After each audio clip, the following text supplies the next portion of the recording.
7 জুলাই বাংলা ব্লকেটে উত্তাল ছিল সারা দেশ। ক্লাস পরীক্ষা বর্জনের ঘোষণা দিয়ে রাস্তায় শিক্ষার্থীরা অনড় দাবি আদায়। দেখতে পাচ্ছিলাম যে কোনোভাবেই সরকার আমাদের দাবি মেনে নিচ্ছে না। শাহবাগ থেকে শুরু করে পুরো ঢাকা শহর ব্লকেট করা শুরু করি। ছাত্রলীগের যেই রক্তচক্ষু সেটা উপেক্ষা করেই সবাই আসলে ব্লকেট কর্মসূচিটা সফলভাবে পালন করছে।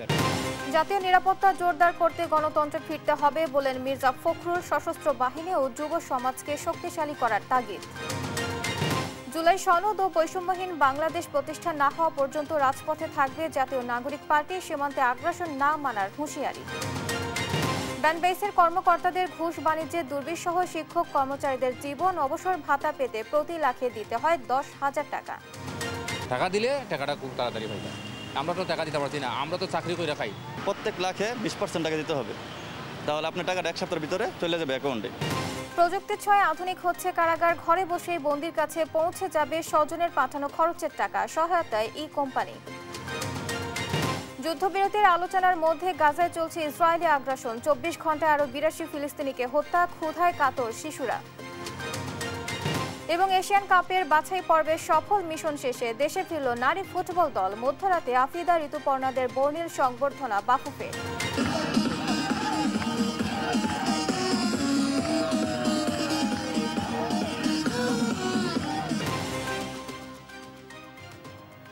দেখছিলেন শিরোনাম সংবাদ সকালের সঙ্গে আছি আমি আয়েশা বুবলি।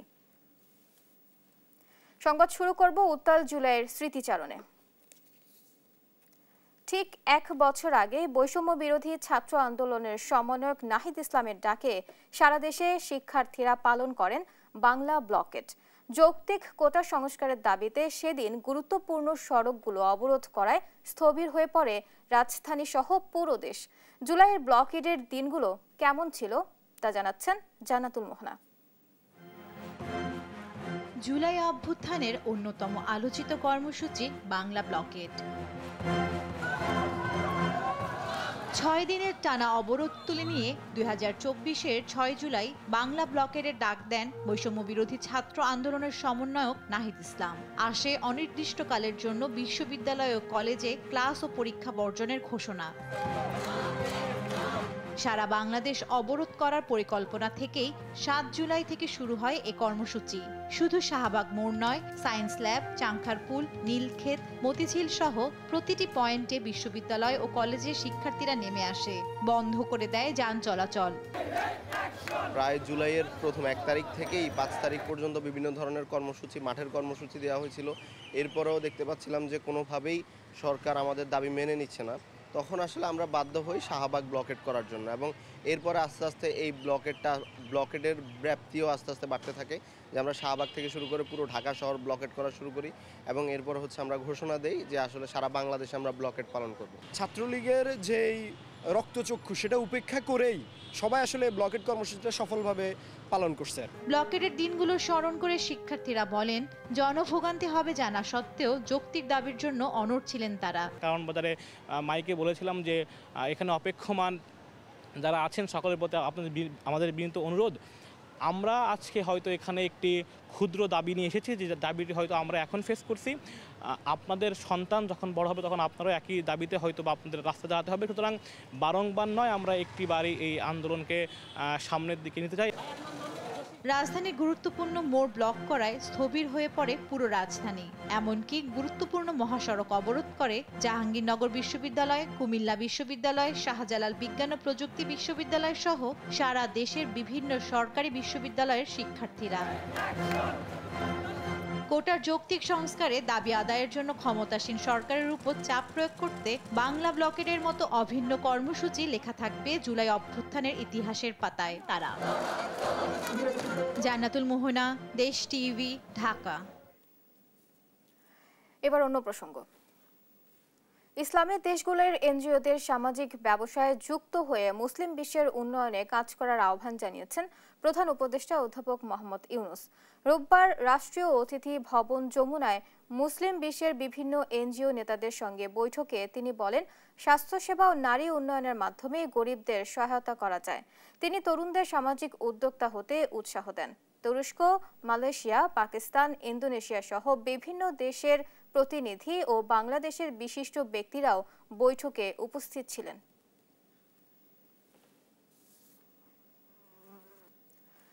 জাতীয় নিরাপত্তার স্বার্থে জাতীয় ঐক্য অপরিহার্য শীর্ষক সংলাপে ডেমোক্রেটিক ইনস্টিটিউশনগুলোকে শক্তিশালী করার কথা বলেছেন বিএনপি মহাসচিব মির্জা ফখরুল ইসলাম আলমগীর।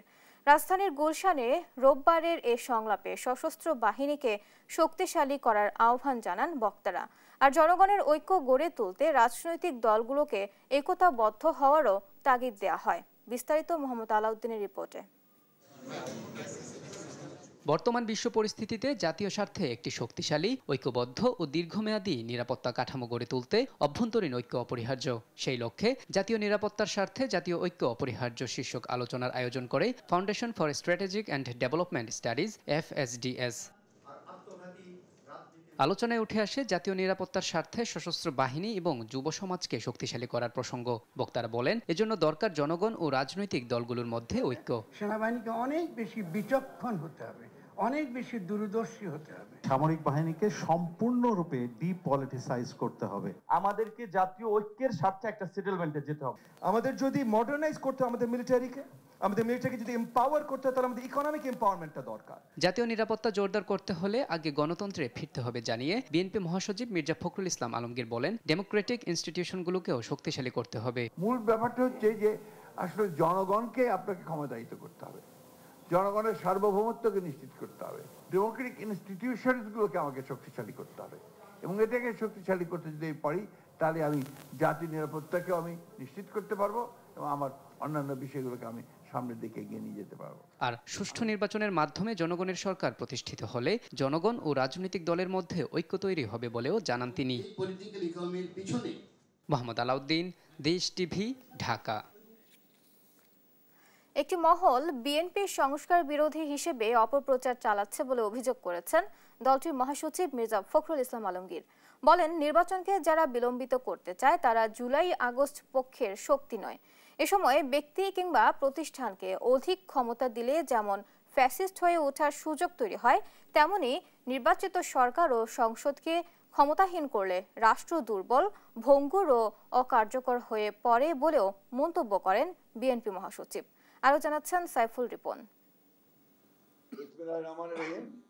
রাজধানীর গুলশান কার্যালয়ে সংস্কার ইস্যুতে বিএনপির অবস্থান ও বিভিন্ন অপপ্রচার প্রসঙ্গে সংবাদ সম্মেলন করেন দলটির মহাসচিব মির্জা ফখরুল ইসলাম আলমগীর। বলেন, জাতীয় ঐকমত্য কমিশনের কার্যক্রম নিয়ে আগ্রহ প্রত্যাশা যেমন অনেক, তেমনি হতাশা ও উৎকণ্ঠাও রয়েছে জনমনে। তেমনি হতাশা ও উৎকণ্ঠাও জনগণে রয়েছে। অনেক বিষয়ে ছাড় দিয়ে ঐকমত্য প্রতিষ্ঠার প্রয়াসকে বিএনপি সহযোগিতা করছে বলে জানান মির্জা ফখরুল। ঐকমত্যের বিভিন্ন ইস্যুও তুলে ধরেন তিনি। উল্লেখযোগ্য 70 অনুচ্ছেদ এবং প্রধানমন্ত্রীর মেয়াদ, দুই বিষয়ে আমরা ছাড় দিয়েছি। প্রধান বিচারপতি নিয়োগের বিষয়েও আমরা আমাদের প্রস্তাব থেকে সরে এসে একমত হয়েছি। জাতীয় সংসদে সংসদীয় স্থায়ী কমিটির সভাপতির পদ বিরোধী দলকে দেওয়ার ক্ষেত্রে সবচেয়ে গুরুত্বপূর্ণ 4টি সহ আসন সংখ্যার অনুপাতে সভাপতির পদ দিতেও আমরা সম্মত হয়েছি। রাষ্ট্রপতির ক্ষমতা সংক্রান্ত আর্টিকেল 49 পরিবর্তনে আমরা সম্মত হওয়ায় ঐকমত্য প্রতিষ্ঠা হয়েছে। এছাড়া তত্ত্বাবধায়ক সরকার ব্যবস্থা পুনঃপ্রবর্তন, ন্যায়পাল আইন যুগোপযোগী করা, জাতীয় সংসদের নির্বাচনী এলাকার সীমানা বিন্যাসে সংস্কার আনার জন্য সংবিধানের সংশ্লিষ্ট অনুচ্ছেদ সংশোধন ও আইনের মাধ্যমে বিশেষায়িত কমিটি গঠনেও আমরা একমত হয়েছি। এরপরও বিশেষ মহল ও চক্র বিএনপিকে সংস্কার বিরোধী হিসেবে অপপ্রচার চালাচ্ছে বলে অভিযোগ করেন তিনি। কোন একজন ব্যক্তি বা কয়েকজন ব্যক্তি গোষ্ঠী তারা একটা ভুল প্রচারণা, মিথ্যা প্রচারণা সমানে করে যাবেন, আর সেটাতে তারা মনে করবে যে জনগণ খুব সাড়া দিচ্ছে। জনগণ সাড়া দিচ্ছে না। ইভিএম এর মতো ব্যর্থ প্রকল্পের উদাহরণ টেনে দলের স্থায়ী কমিটির সদস্য নজরুল ইসলাম খান বলেন, পিআর পদ্ধতির মতো নতুন ধারণা এনে নির্বাচন ব্যবস্থাকে বদলে ফেলার চেষ্টা হচ্ছে। পিআর পদ্ধতি হলো গোটা নির্বাচন ব্যবস্থাকে বদলে দেওয়া। এই নিয়ে জনগণের সঙ্গে কি কোনো মত বিনিময় হয়েছে আপনার কারো? এ সম্পর্কে জনগণকে কে কিছু অবহিত করেছে? প্রশ্নের জবাবে গুরুত্বপূর্ণ সাংবিধানিক ইস্যুতে ঐকমত্যের বিষয়ে বিএনপি আশাবাদী বলে জানান স্থায়ী কমিটির আরেক সদস্য সালাউদ্দিন আহমদ। প্রধানমন্ত্রী এবং সংসদ নির্বাহী বিভাগকে কার্যকরভাবে সরকার এবং রাষ্ট্র পরিচালনার স্বার্থে তার কর্মপরিধির মধ্যে অন্য কোনো অর্গান এবং অন্য কোনো বডি সৃষ্টি করে যাতে তার কর্মকাণ্ডকে ব্যাহত না করে সেই জন্য আমরা এনসিসি জাতীয় কোনো ধারণার সাথে একমত হইনি। এটাই ছিল আমাদের শর্ত। নির্বাচনকে যারা বিলম্বিত করতে চায় তারা জুলাই আগস্ট পক্ষের শক্তি নয় বলে মনে করেন বিএনপির এই শীর্ষ নেতারা। আপনার নির্বাচনকে যারা বিলম্বিত করতে চায় তারা নিশ্চয়ই গণতন্ত্রের পক্ষের শক্তি নয়, তারা নিশ্চয়ই জুলাই আগস্টের বিপ্লবের পক্ষের শক্তি নয়। সাইফুল রিপন, দেশ টিভি, ঢাকা। জুলাই সনদ ও বৈষম্যহীন বাংলাদেশ প্রতিষ্ঠা না হওয়া পর্যন্ত রাজপথে থাকার ঘোষণা দিয়েছেন জাতীয় নাগরিক পার্টির আহ্বায়ক নাহিদ ইসলাম। রোববার বিকেলে রাজশাহীর গোদাগাড়ীতে এক পথসভায় এসব কথা বলেন তিনি। এর আগে দুপুরে চাঁপাইনবাবগঞ্জে সীমান্তে আগ্রাসন আর মেনে নেওয়া হবে না বলেও হুঁশিয়ারি দেন তিনি। সহকর্মীদের পাঠানো তথ্য ও ছবিতে তারেক মাহমুদ সুজনের রিপোর্ট। মৌলিক সংস্কার, গণহত্যার বিচার, তারপর নির্বাচন, এই দাবিকে সামনে রেখে চলছে জাতীয় নাগরিক পার্টি এনসিপির দেশ গড়তে জুলাই পদযাত্রা। মাসব্যাপী কর্মসূচির ষষ্ঠ দিনে রোববার বিকেলে রাজশাহীর গোদাগাড়ীতে পথসভা করেন দলটির নেতাকর্মীরা। জুলাই সনদ ও বৈষম্যহীন বাংলাদেশ প্রতিষ্ঠা না হওয়া পর্যন্ত রাজপথে থাকার ঘোষণা দেন এনসিপির আহ্বায়ক নাহিদ ইসলাম। বিপ্লবীরা ঘুমাবে না, আমাদের দাবি আদায় না হওয়া পর্যন্ত আমরা রাজপথে আছি।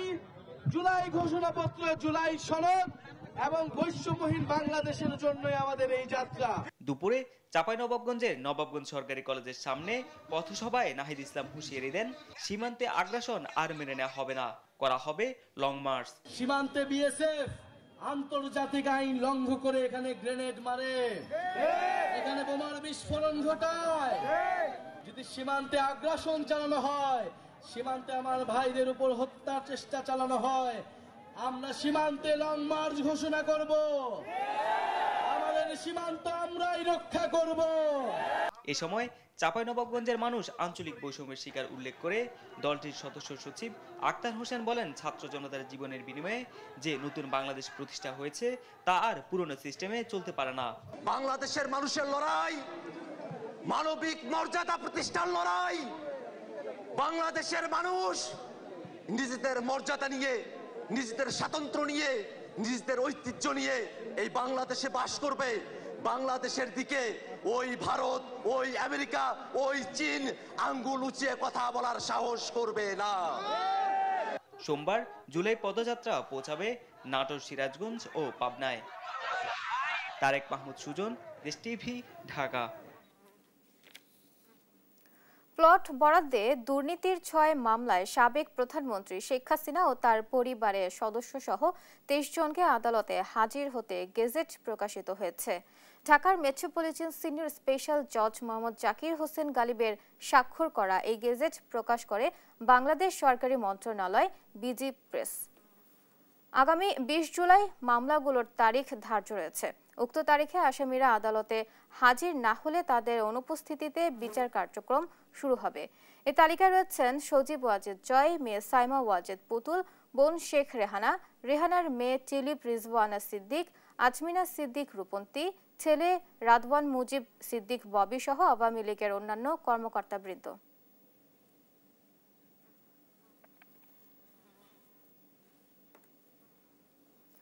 ঘুষ ছাড়া অবসর ভাতাই মেলে না শিক্ষক কর্মচারীদের। আশায় আশায় বছরের পর বছর ঘুরে পরপারে পাড়ি দিয়েছেন অনেক শিক্ষক। এখন সন্তানকেও বছরের পর বছর ঘুরতে হচ্ছে সেই সরকারি ভাতার আশায়। শিক্ষা তথ্য ও পরিসংখ্যান ব্যুরো ব্যানবেইসের কর্মকর্তাদের ঘুষ বাণিজ্যে দুর্বিষহ হয়ে উঠেছে সারা দেশের প্রায় ১.৫ লাখ শিক্ষক কর্মচারীর জীবন। তবে লাখ প্রতি ১০,০০০ টাকা করে ঘুষ দিলেই মেলে অবসর ভাতা পাওয়ার নিশ্চয়তা। অঞ্জন বর্মনের ছবিতে শাহাদাত নিশাদের রিপোর্ট।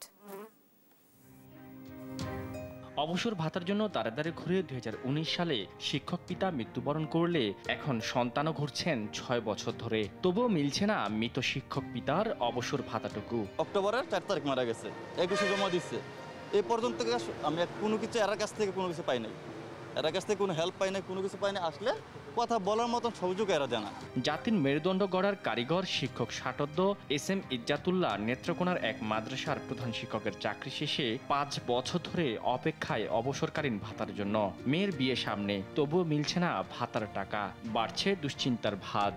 আমাদের অবসর ভাতার অফিসে আসার পরে মনে হচ্ছে যে আমরা একজন বোকা, আমরা কিছুই জানি না। আমাদের কোনো মূল্য নেই। সরকারি প্রতিষ্ঠানের এই শিক্ষকদের সামান্য অবসর ভাতাটুকুও পেতেই বুক ভরা হাপিত্যোষ। বছরের পর বছর ঘুরেও রাজধানীর নীলক্ষেত ভ্যানবেজ থেকে পাচ্ছে না অবসর ভাতা। কেউ 5 বছর, কেউ বা তারও অধিক সময় ধরে ধর্ণা দিলেও মেলে না সামান্য প্রাপ্যটুকু। আমার 7,41,000 টাকা আজ থেকে আরো 1 বছর আগে আয়াত চেক করছি, চেক করার পরে বলছে যে আপনি টাকাটা শীঘ্রই পাই যাবেন। শীঘ্রই পাইতে এই পর্যন্ত। শুধু কি তাই, অনেকের তো অভিযোগ টাকা দিলেই আগে পাওয়া যায় এসব অবসর ভাতা। টাকা দিলে টাকাটা খুব তাড়াতাড়ি পাই যায়। আমরা তো টাকা দিতে পারছি না, আমরা তো চাকরি করে খাই। প্রত্যেক লাখে 20% টাকা দিতে হবে, তাহলে আপনার টাকাটা 1 সপ্তাহের ভিতরে চলে যাবে অ্যাকাউন্টে। পুরো দুর্নীতি সেক্টরের ভিতরে, মানে আমার পিছিয়ে লোকে টাকা পায়, টাকা দিলে কাজে নিলে হয় না। এদিকে গেল 8 মে অবসরপ্রাপ্ত শিক্ষকরা তাদের প্রাপ্য পেনশনের চেক যথাসময় না পেয়ে হয়রানির শিকার হচ্ছেন, এমন অভিযোগে অভিযান চালায় দুদক। অপেক্ষমান আবেদনের রেকর্ডপত্র যাচাই করে কর্মকর্তাদের দায়িত্বে অবহেলা এবং হয়রানির প্রাথমিক সত্যতাও পায় দুদক। অবসর সুবিধা বোর্ড এবং বেসরকারি শিক্ষা প্রতিষ্ঠান শিক্ষক কর্মচারী কল্যাণ ট্রাস্টের 2 দপ্তরে অনিষ্পন্ন রয়েছে 89,600 অবসরপ্রাপ্ত বেসরকারি শিক্ষক কর্মচারীর অবসর ও কল্যাণ সুবিধার আবেদন, যার মধ্যে শুধু অবসর সুবিধা বোর্ডের আওতায় পড়ে আছে প্রায় 44,500 আবেদন। নিয়ম আর অনিয়মের বেড়াজাল থেকে বেরিয়ে কবে এমন ভোগান্তি থেকে মুক্তি পাবে মানুষ গড়ার কারিগর এই শিক্ষকরা, সেসব প্রশ্নের মুখোমুখি অবসর সুবিধা বোর্ডের পরিচালক মোহাম্মদ জাফর আহমেদ। জানান, আবেদনগুলো নিষ্পত্তি করতে প্রয়োজন নাকি 5,285 কোটি টাকা, কিন্তু সেই তুলনায় নেই অর্থ। একজন শিক্ষক তার সমগ্র কর্মজীবনে যে পরিমাণ চাঁদা দেন, ওনাকে পরিশোধ করতে হয় প্রায় তার ডাবল টাকা পরিশোধ করতে হয়। তো এখন আমি প্রতি মাসে যে পরিমাণ চাঁদা পাই, শিক্ষকদের অবসরভোগীদের আবেদন অনুযায়ী আমার প্রতি মাসে ঘাটতি থাকে প্রায় 50 কোটি টাকা। ইতিমধ্যে বেসরকারি শিক্ষা প্রতিষ্ঠান শিক্ষক ও কর্মচারী অবসর সুবিধা বোর্ডের অনুকূলে 2,000 কোটি টাকা এবং বেসরকারি শিক্ষা প্রতিষ্ঠান শিক্ষক ও কর্মচারী কল্যাণ ট্রাস্টের অনুকূলে 200 কোটি টাকা বন্ড হিসেবে বরাদ্দ দিয়েছে অর্থ মন্ত্রণালয়। এই অর্থ থেকে পাওয়া লভ্যাংশ থেকে শিক্ষকদের অবসর ভাতা পরিশোধ করা হবে বলেও জানান তিনি। বিভিন্ন সময় একটু থোক বরাদ্দ দিয়ে থাকে ঘাটতি, তবে সেটা পর্যাপ্ত না। অবসর ভাতার অপেক্ষায় থাকা শিক্ষকদের প্রত্যাশা, অচিরেই সমাধান হবে তাদের এই চিরচেনা দুঃখের। সাদাত নিশাত, দেশ টিভি, ঢাকা। এবার ঘরে বসেই অনলাইন সিস্টেমে বন্দির কাছে পৌঁছে যাবে স্বজনের পাঠানো খরচের টাকা। এই কোম্পানির সহায়তায় এ পদ্ধতি দ্রুত কার্যকর হওয়ার কথা জানান কারা মহাপরিদর্শক ব্রিগেডিয়ার জেনারেল সৈয়দ মোহাম্মদ মোতাহের হোসেন। এর মাধ্যমে কারা অভ্যন্তরে অবৈধ লেনদেনের পথ বন্ধ হবে বলেও মনে করছেন তিনি। সাবরিনা মজুমদারের রিপোর্ট। দেশের 70টি কারাগারে বন্দী রয়েছেন প্রায় 75,000। এদের কেউ অপরাধ করে, আবার কেউ বা ষড়যন্ত্রের শিকার হয়ে আটক রয়েছেন। 4 দেয়ালের ভেতরে বন্দিকালীন প্রিজন্স ক্যাশ বা পিসি কার্ডের মাধ্যমে বর্তমানে বন্দীকে হাত খরচের টাকা পাঠানোর সুযোগ রয়েছে, যেখানে বন্দীদের স্বজনরা কারাগারের সশরীরে এসে টাকা পাঠান বন্দীদের। তবে অভিযোগ রয়েছে, বন্দীর কাছে পিসি পদ্ধতিতে অর্থ পাঠাতে কোনো রকম নির্দিষ্ট অঙ্ক নির্ধারণ না থাকায় জমা অর্থ দিয়ে কারা অভ্যন্তরে নানা অপরাধ সংগঠিত করতেন কিছু বন্দী। এতে জড়িত হতে দেখা যায় কারা কর্মকর্তা কর্মচারীদেরকেও। বন্দির স্বজনদের দুর্ভোগ লাঘব ও কারা অভ্যন্তরে দুর্নীতি ঠেকাতে এবার কারা কর্তৃপক্ষের উদ্যোগে অনলাইনে বন্দির কাছে পৌঁছে যাবে স্বজনদের টাকা। অর্থ পাঠানোর পরিমাণ থাকবে প্রতি মাসে নির্দিষ্ট। নিয়মিত পাঠানো অর্থ খরচের খাতও মনিটরিং করা হবে। ইমানি পদ্ধতির সহায়তায় এই উদ্যোগ দ্রুত কার্যকর হওয়ার কথা জানান কারা মহাপরিদর্শক ব্রিগেডিয়ার জেনারেল সৈয়দ মোহাম্মদ মোতাহের হোসেন। তথ্য সঠিক যে আমরা যেভাবে করছি এটা ম্যানুয়াল, এবং এই ম্যানুয়াল পদ্ধতি আসলে ট্রেস করা বা ট্র্যাক করা অথবা সর্বোচ্চ অথবা সিলিং অথবা এগুলো খুবই কঠিন, মানে এবং এটা সব জায়গায় সামঞ্জস্যপূর্ণ থাকে না, এক এক জায়গায় এক রকম হয়ে যায়। যে কারণে আমরা এখন তথ্য নির্ভর একটা ম্যানেজমেন্টের দিকে যাওয়ার চেষ্টা করছি, যেখানে বন্দীদের এই টাকাগুলো পিসি ক্যাশটা অটোমেটেড অথবা ই ওয়ালেট টাইপের একটা থাকবে, অর্থাৎ জেলখানার ভিতরে কোনো ক্যাশ লেনদেন হবে না। ওনারা সম্পূর্ণ এটা ক্যাশ ফ্রি একটা এনভায়রনমেন্ট থাকবে। পিসি ক্যাশের মাধ্যমে অনেক দেখা যায় অনিয়মতান্ত্রিকতার সাথে জড়িয়ে পড়ে। সো এটা যাতে মনিটরিং হয়, প্লাস হচ্ছে সর্বোচ্চ লিমিট আমরা সেট করে দিব এবং সর্বোচ্চ অ্যাট এ টাইম লিমিট এবং মান্থলি এক্সপেন্ডিচার লিমিট দুইটাই আমরা সেট করে দেব ইনশাআল্লাহ। এর মাধ্যমে স্বজনরা ভোগান্তি ছাড়া ঘরে বসে বিকাশ, নগদের মতো মোবাইল ব্যাংকিং এর মাধ্যমে প্রতি মাসে নির্দিষ্ট পরিমাণ টাকা পাঠাতে পারবেন বন্দীদের। টাকা পাঠানোর পর নিশ্চয়তা হিসেবে স্বজনদের দেয়া হবে খুদে বার্তা। এতে সশরীরে কারাগারে যেতে হবে না বন্দীর স্বজনদেরকেও, ফলে কমবে সময়ের অপচয় ও ভোগান্তি। বন্দীরা যাতে এপিসি ক্যাশটা মেনটেন করতে পারে এবং তখন এটা হলে এটা বাইরে থেকে যদি টাকা ভরার জন্য আত্মীয় স্বজনকে আর এখানে এসে টাকা দিতে হবে না, ওনারা অনলাইন অথবা ওই যে বিকাশ অথবা নগদ অথবা যে কোনো রকমের যারা ই ওয়ালেট নিয়ে কাজ করেন, ইন্টারনেট ব্যাংকিং টাইপের ফ্যাসিলিটিস নিয়ে কাজ করেন, তাদের সাথেই আমরা কোলাবোরেশন করবো। ওনারা যে বেসিক্যালি টাকাটা খরচ করেন ক্যান্টিন এবং অন্যান্য খাতে, তো ওইখানকার সাথে সম্পর্কযুক্ত। সো ওইটাও অটোমেশনের মধ্যে আসলে তখন ওনাদের এই টাকাটা যখন অটোমেটিক যখন একটা ম্যানেজমেন্টের মধ্যে চলে আসবে, আমি আশা করি যে এই রিলেটেড সমস্যাগুলো অনেক ক্ষেত্রে দূরীভূত হবে। এর ফলে অনলাইনে হবে কারা অভ্যন্তরে অর্থ খরচের মনিটরিং, ফলে অবৈধ লেনদেনের পথ বন্ধ হবে। সেই সাথে টাকা লেনদেনের ক্ষেত্রে স্বচ্ছতা, নিরাপত্তা বাড়বে বলে আশা কারা কর্তৃপক্ষের। সাবরিনা মজুমদার, দেশ টিভি, ঢাকা। চট্টগ্রাম বন্দরের নিউমুরিং কন্টেইনার টার্মিনাল এনসিটি পরিচালনার দায়িত্ব পেয়েছে চট্টগ্রাম নৌবাহিনী পরিচালিত সামরিক জাহাজ মেরামতকারী প্রতিষ্ঠান চিটাগং ড্রাই ডক লিমিটেড। সোমবার থেকে টার্মিনাল পরিচালনা শুরু করবে প্রতিষ্ঠানটি। রোববার সাইফ পাওয়ারটেকের সঙ্গে বন্দরের চুক্তির মেয়াদ শেষ হয়েছে। সরকারের উচ্চ পর্যায়ের নির্দেশনায় বিতর্কিত সাইফ পাওয়ারটেকের সঙ্গে আর চুক্তি করছে না বন্দর কর্তৃপক্ষ। এর মধ্য দিয়ে বিদায় ঘণ্টা বেজেছে বন্দরের এনসিটি টার্মিনালে দীর্ঘ 1.5 দশকের বেশি সময় রাজত্বে থাকা প্রতিষ্ঠান সাইফ পাওয়ারটেকের। এনসিটি থেকে সাইফ পাওয়ারটেককে সরিয়ে দেওয়ার বিষয়টি আগে চূড়ান্ত হয়। প্রথমে বন্দর কর্তৃপক্ষ নিজেই টার্মিনালটি পরিচালনা করার কথা থাকলেও পরবর্তীতে সরকার নৌবাহিনীকে প্রতিষ্ঠানটি পরিচালনার দায়িত্ব দিতে আগ্রহ প্রকাশ করে।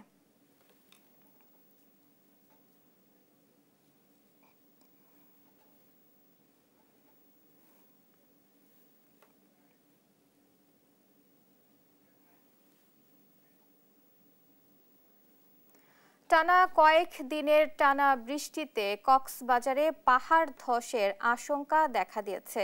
অতিবৃষ্টির কারণে ঝুঁকিতে রয়েছে পাহাড় ঘেরা এলাকায় বসবাসকারীরা। এ নিয়ে আরো জানাতে সরাসরি যোগ দিচ্ছেন আমাদের সঙ্গে সহকর্মী আব্দুর রহমান। আব্দুর রহমান, বর্তমানে কোন কোন এলাকায় পাহাড় ধসের আশঙ্কা বেশি দেখা যাচ্ছে এবং স্থানীয় প্রশাসনের পক্ষ থেকে কি ধরনের সতর্কতা নেওয়া হয়েছে কিনা আমাদের জানাবেন। ধন্যবাদ বুবলি। যেমনটি জানাচ্ছিলেন, গত 10 দিন ধরে কক্সবাজারে টানা বৃষ্টি হচ্ছে। এই বৃষ্টিতে কক্সবাজারের বিশেষ করে 7, 8, 9 এবং 12 নম্বর ওয়ার্ডের যে পাহাড়ি এলাকাগুলো রয়েছে সেখানে প্রচুর পাহাড় ধসের সম্ভাবনা রয়েছে এবং 2-1টি বাড়িঘর মধ্যে ইতিমধ্যে ধস হয়েছে বলে আমাদেরকে স্থানীয় জনপ্রতিনিধিরা এবং প্রশাসন জানিয়েছে। বিশেষ করে বুবলি যে বিষয়টি সেটি হলো যে কক্সবাজারের যেই পরিবেশ সহ যেই বিভিন্ন ধরনের সংগঠনগুলো রয়েছে এবং সরকারি যেই সংস্থাগুলো রয়েছে তাদের উদাসীনতার কারণ হিসেবে দেখছে স্থানীয় জনগণ।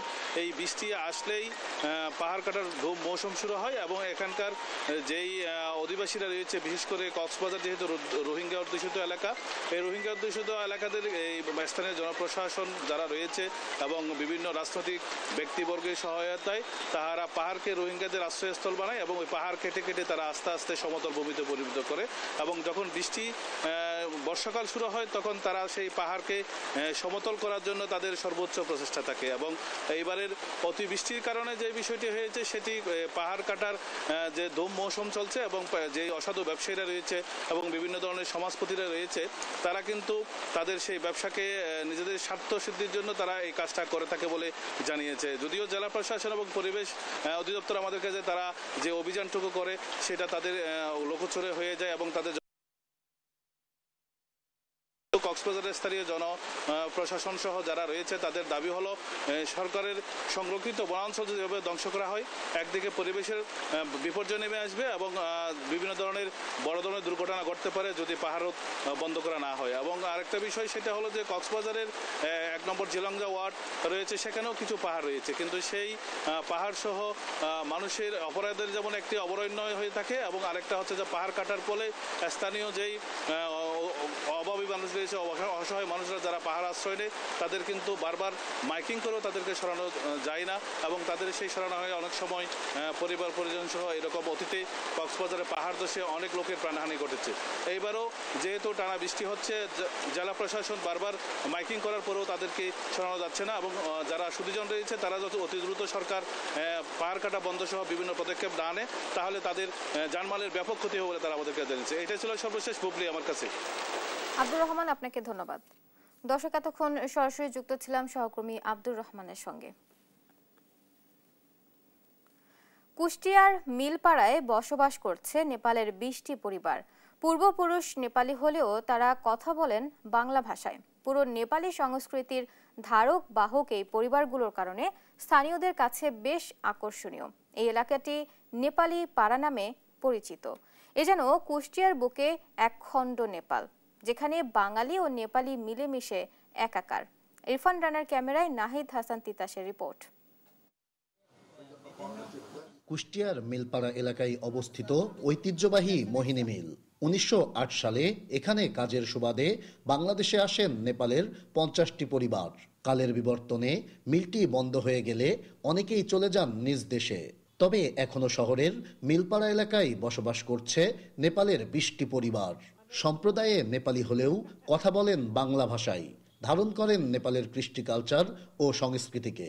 আমার বাপ দাদা আসছিল সেই 35-40 সালের ওইদিকে নেপাল থেকে চাকরির জন্য এখানে আসছিল আর কি। তখন তো আর এই আপনি বর্ডার ছিল না। নেপালে ফিরে যাওয়া আছে, আত্মীয় স্বজন আছে ডাকে, কিন্তু এই পরিবেশে আমরা মানুষ হয়েছি, ওখানে যায় আর আমাদের অ্যাডজাস্ট করা খুব মুশকিল হবে। একসাথে মিলেমিশে থাকি, বাংলায় সব কথা বলি আমরা। নেপালি হলে ওদের সাথে মিশ করে আমরা বর্তমানে চলি, যেহেতু আমরা এদেশে আজ বাস করছি, বাপদাদা সব চলে গেছে। এখন তো এরাই বাঙালি হলে বাঙালি, নেপালি হলেও নেপালি। এ পল্লীর মানুষগুলো শিক্ষিত সবল, খেলাধুলায়ও পারদর্শী। পূর্বপুরুষদের অনেকে মৃত্যুবরণ করলেও বাংলাদেশ ছেড়ে যাননি এই পরিবারগুলো। বাংলা ভাষা ও সংস্কৃতিকে ভালোবেসে হয়েছেন এদেশের নাগরিকও। দাদু দিদারা এখানে আসছিল, আর আমার একটা ইচ্ছা জাতি দলে ভালো খেলার, ভালো কিছু করার। রমজান মাসে আমাদের ইফতারি পাঠা হয়, আমরা তো স্বাদের গ্রহণ করি, ভেদাভেদ নাই ভাই। আমরা সবার সাথে ঈদ উদযাপন করি। হয়ে গেছে আমার এই দেশ ছেড়ে আমার কোনো ভালো লাগে না, এবং আমার নিজের দেশে গেলে আমার ভালো লাগবে না। আমরা এখন এখানে বসবাস করি, ভালোই আছি, ভালোই থাকি, এখন কোনো সমস্যা হয় না। কৃষ্টি কালচারে নেপালি সংস্কৃতির ধারক বাহক এই পরিবারগুলোর কারণে স্থানীয়দের কাছে বেশ আকর্ষণীয় এই এলাকাটি। পরিচিতি পেয়েছে নেপালি পাড়া নামে। এ যেন কুষ্টিয়ার বুকে একখণ্ড নেপাল, যেখানে বাঙালি ও নেপালি মিলেমিশে একাকার। এরকম নেপালি আশেপাশে যা আছে সবাই নিজেরা যেরকম চলি ঠিক ওরকম ভাবেই তারাও চলে। আপন পর বলে দেখা যাচ্ছে ভেদাভেদ নাই, হিন্দু মুসলমান বলে ভেদাভেদ নাই। ওদের সঙ্গে কথাবার্তা বলে বেশ আরামে লাগে, বেশ কোনো অসুবিধা হয় না যে একটা কথা আমি বুঝতে পারবো না সে ধরনের কোনো কিছু নাই। দীর্ঘদিন ধরে এখানে বসবাস করাই নেপালিরা জড়িয়েছেন বাঙালিপনায়। বাংলা ভাষা ও সংস্কৃতিকে ভালোবেসে আর ফিরে যেতে চান না নিজ দেশ নেপালে। নাহিদ হাসান তিতাস, দেশ টিভি, কুষ্টিয়া। ঝালকাঠির প্রাচীন জনপদ কীর্তিপাশা ব্রিটিশ সরকারের কাছ থেকে জলাশয় ও বনভূমির তালুক নিয়ে জমিদারি স্থাপন করেন রাজা কৃষ্ণ কুমার সেন। কালের বিবর্তনে নেই সেই জমিদারি কিংবা জমিদার, দাঁড়িয়েছে শুধু প্রাসাদটি। তবে সেই চিহ্নও বিলীন হওয়ার পথে। জমিদার বাড়ির হতশ্রী অবস্থা দেখে হতাশ পর্যটক ও ইতিহাসবিদরাও। পুরা কীর্তিটি সংরক্ষণের দাবি তাদের। শাকিল মাহমুদের রিপোর্ট, জানাচ্ছেন আপন অপু। খসে পড়া চুনসুরকি, শেওলা জমা দেয়াল, আষ্টে পৃষ্ঠে জড়িয়ে আগাছা আর লতাগুল্ম। বেহাল এই বাড়ির মাঝেই লুকিয়ে আছে কীর্তিপাশার ইতিহাস। প্রাসাদটির প্রতিটা কোণা কাঞ্চিতে ছড়িয়ে ছিটিয়ে আছে সব ঐতিহাসিক গল্প। 18 শতকের কোনো এক সময় রায়কাঠির রাজা পুরস্কার হিসেবে কীর্তিপাশার তালুক দেন কৃষ্ণকুমার সেনকে। পরে তিনি তালুক ভাগ করে দেন দুই ছেলে রাজারাম সেন ও কাশিরাম সেনের মধ্যে। রাজারামের 10% অংশ বড় হিস্সা এবং কাশিরামের 6% অংশ ছোট হিস্সা নামে পরিচিতি পায়। ছোট হিস্সা অনেক আগেই মিলিয়েছে কালের গর্ভে, আর বড় হিস্সার প্রমাণ হিসেবে দাঁড়িয়ে বিশাল প্রাসাদ। টিকে আছে প্রাচীন দুর্গা মন্দির, নাট মন্দির, হলঘর, ছোট মন্দির ও শানবাঁধানো পুকুর। অক্ষত থাকা ভবনের একটি অংশে প্রতিষ্ঠা করা হয়েছে কমলিকান্দর নবীনচন্দ্র বালিকা মাধ্যমিক বিদ্যালয়। প্রাসাদের পাশে আছে একটি সতীদাহ মন্দিরও। এর সৃষ্টির পেছনে রয়েছে এক করুণ ইতিহাস। ব্রিটিশ শাসনের শেষ সময়ে জমিদার পুত্র রাজকুমারকে বিষ প্রয়োগে হত্যা করা হয়। অনেকের সঙ্গে ষড়যন্ত্রে তার স্ত্রী হরসুন্দরীর নাম উঠে আসে। নিজেকে নির্দোষ প্রমাণে হরসুন্দরী স্বামীর সঙ্গে সহমরণে যাওয়ার পণ করেন। খবর পেয়ে বরিশাল থেকে ম্যাজিস্ট্রেট চলে আসেন জমিদার বাড়ির শ্মশানে, কিন্তু চেষ্টা করেও ওই ম্যাজিস্ট্রেট হরসুন্দরীকে আটকাতে পারেননি। শাড়ি গহনা আর মাথার সিঁদুর পরেই স্বামীর সঙ্গে জ্বলন্ত চিতায় পুড়ে সহমরণে যান সতীনারী হরসুন্দরী। সহমরণের সে সমাধিটি আজও সেদিনের সাক্ষী হয়ে আছে। জমিদারি যে তাদের ছিল, এটা অবশ্যই বরিশালের প্রত্নতাত্ত্বিক যে সামান্য কিছু নিদর্শন এখনো টিকে আছে, এটা তার অন্যতম। এবং মনে করি প্রাচীন কালের সঙ্গে যে যোগাযোগের যে মাধ্যমটা, এটা একটা নিদর্শন হিসেবে এটা থাকতে পারে। সেইটাকে সংরক্ষণ করা খুবই প্রয়োজন। বরিশালের ভাসমান পেয়ারা বাজার থেকে 10 কিলোমিটার দূরে কীর্তিপাশা জমিদার বাড়ি। দূর দূরান্ত থেকে ইতিহাসের রস আস্বাদনে এই জমিদার বাড়িতে ছুটে আসেন পর্যটকরা। প্রতি বছর বিশেষ করে বর্ষাকালে হাজারো দর্শনার্থী আসেন এই অঞ্চলে। বেহাল জমিদার বাড়িটি সংরক্ষণে উদ্যোগ নেওয়ার দাবি পর্যটকদের। এই যে জরাজীর্ণ ভবন, এটাকে আসলে সংস্কার করা দরকার। আমরা এই স্কুলে পড়াশোনার সাথে সাথে এই যে রাজবাড়ির উপভোগটাও করি, কিন্তু আমাদের এখানে এই যে এখনো এই যে ইটগুলো ড্যামেজ হয়ে পড়ে যায়, তারপরে সেই সৌন্দর্যটা নাই, সেই সাংস্কৃতিক অনুষ্ঠানগুলো হয় না। আমি চাই এটা মানে যাতে আরো সুন্দর করে একটা উপস্থাপন করতে পারে। এই জায়গাটা যদি আরো একটু যদি সুন্দর করে তোলা যায়, তাহলে অনেক মানুষ আসে, তাহলে এখানে আনন্দ পাবে, তাদেরও ভালো লাগবে যে রাজবাড়িটা অনেক সুন্দর হয়েছে। রাজবাড়ি দেখতে আসছি, রাজবাড়ির ইটগুলো যেভাবে ক্ষয়ে পড়ছে, তার ইতিহাসগুলো সেভাবে ক্ষয়ে যাচ্ছে, তাই রাজবাড়িটা সংস্কার করা দরকার আর কি। জেলা প্রশাসন বলছে সংস্কার আর সংরক্ষণে চেষ্টা চলছে। আমরা এটা সংস্কারের জন্য প্রত্নতত্ত্ব অধিদপ্তর বরাবর অলরেডি পত্র লিখেছি। এছাড়াও জমিদার বাড়ির জমি নিয়েও কিছু মামলা মোকদ্দমা আছে, সেই মামলা মোকদ্দমা আরও নিষ্পত্তি করার জন্য আদালতে প্রতিদ্বন্দ্বিতা করছি। জমিদার বাড়ির সম্পত্তি মূলত 25 একর জমিতে, তবে বর্তমানে 12 একর জমি স্কুল কর্তৃপক্ষের অধীনে আছে। উল্লেখযোগ্য অংশই বেদখল। নিউজ ডেস্ক, দেশ টিভি।